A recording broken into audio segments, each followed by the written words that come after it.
You fool!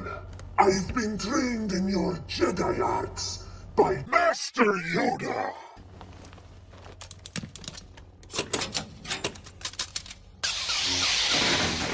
Attack, Dooku!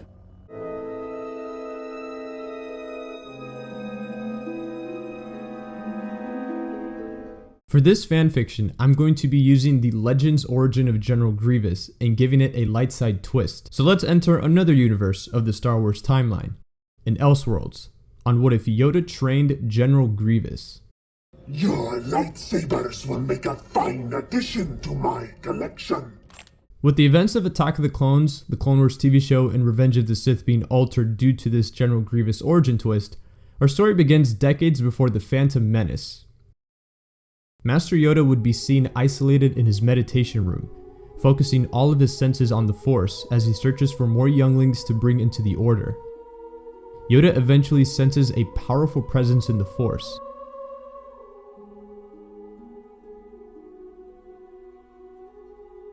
Making his way on the planet of Khalil hours later, Grandmaster Yoda comes across a village that has been burned to the ground as if hundreds of Star Destroyers blasted their cannons onto the planet's surface.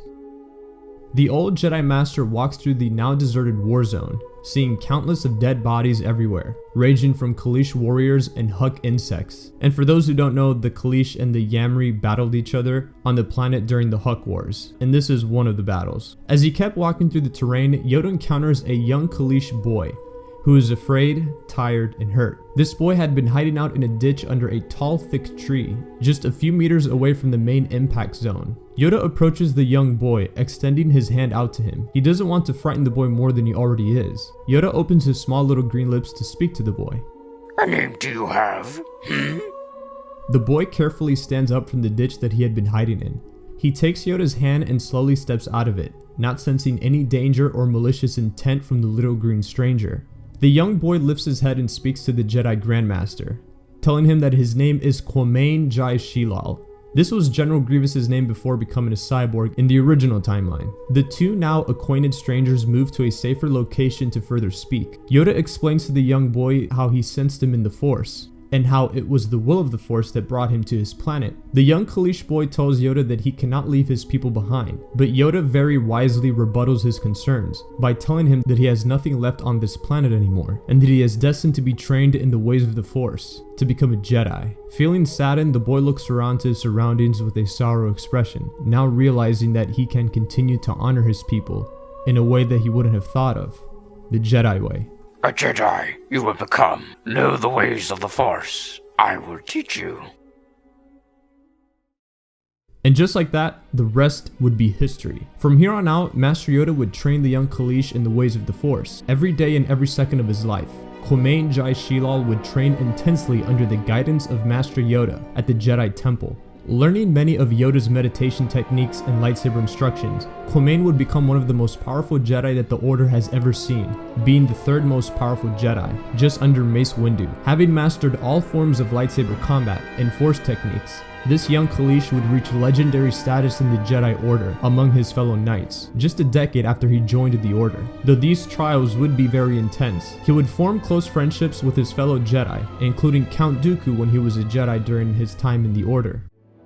With Yoda being his master in this timeline, this would be a direct parallel to the original timeline where Yoda's fallen apprentice trained Grievous. Now, since Grievous wouldn't have been set up and manipulated by Count Dooku to hate the Jedi and be motivated to kill them, his whole personality is completely changed here since he has been mentored and raised by Master Yoda. He would be a caring and kind Jedi with a gentle giant personality, kind of like Andre the Giant if any of you guys used to watch wrestling. He cares about his friends and others but won't hesitate to let out his full raw power in a fight. With his massive size and strong connection to the Force, Kwamain is trained to be the lead instructor of the Jedi Temple Guards. He is trained as a Jedi Sentinel, wielding 2 yellow lightsabers. This version of General Grievous in this timeline is much more powerful, smarter, wiser, and disciplined.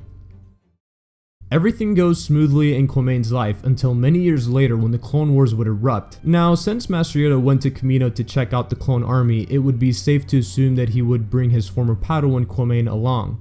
To counter the increasing threats of the Separatists. It is done then.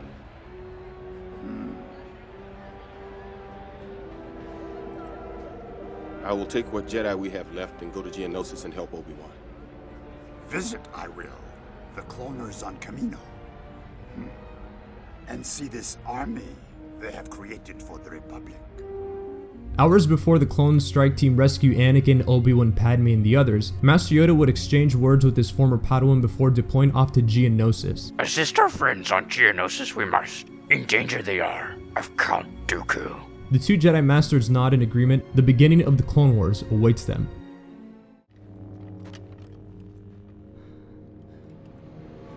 Look!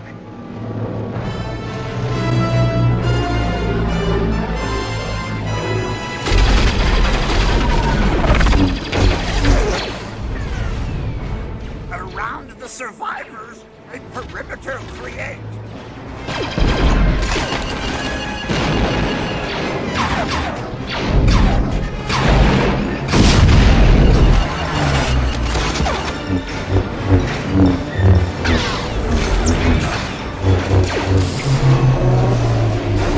Quamain drops down, joining the fight. He assists the Jedi and clone troopers next to him, viciously wielding his two yellow lightsabers around like a violent cyclone, cutting down every single droid in his path, and saving the lives of the fresh new clone troopers nearby. He boards the gunship with the other masters, and they make their way to the war zone where the main battle is taking place. It's been nearly 10 years since Count Dooku had seen Quamain with his own eyes. Before turning around to leave, Dooku opens his holocom and orders a droid to proceed with a special order. This order will be revealed later in our story.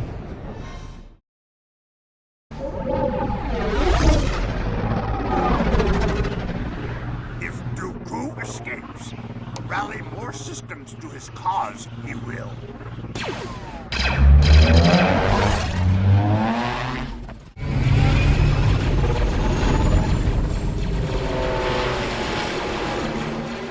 Quamain and the other Jedi Masters make their way on the landing zone where their clone reinforcements await for their orders.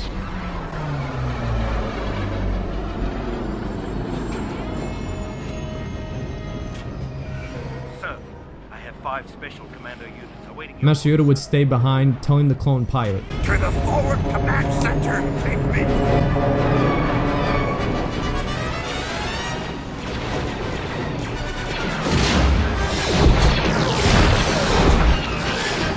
Quamain joins the front lines along Mace Windu and his clones into the battlefield of blaster fire.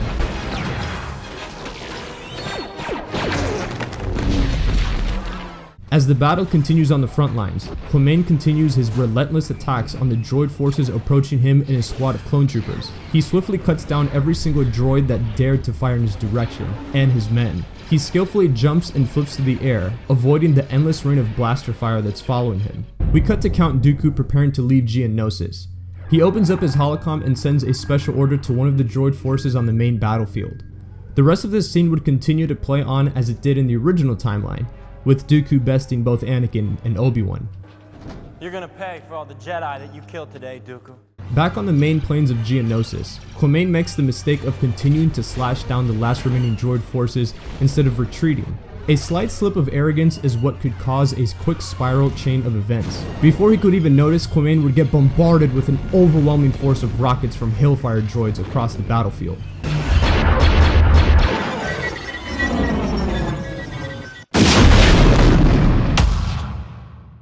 Once the dust settles, a group of clone troopers find the remainders of Quamain's body. Frightened of what they had just found, the clones scramble to get the Jedi Master back to safety after they checked his pulse. He is indeed alive. Back on Coruscant, Master Yoda looks at his fallen apprentice through the glass of a Bacta tank. Filled with grief and sadness, the little green Grandmaster says to himself in a sorrowed tone as he shakes his head in sadness. Placing his little green hand on the glass, he painfully watched as Quamain is given a new body.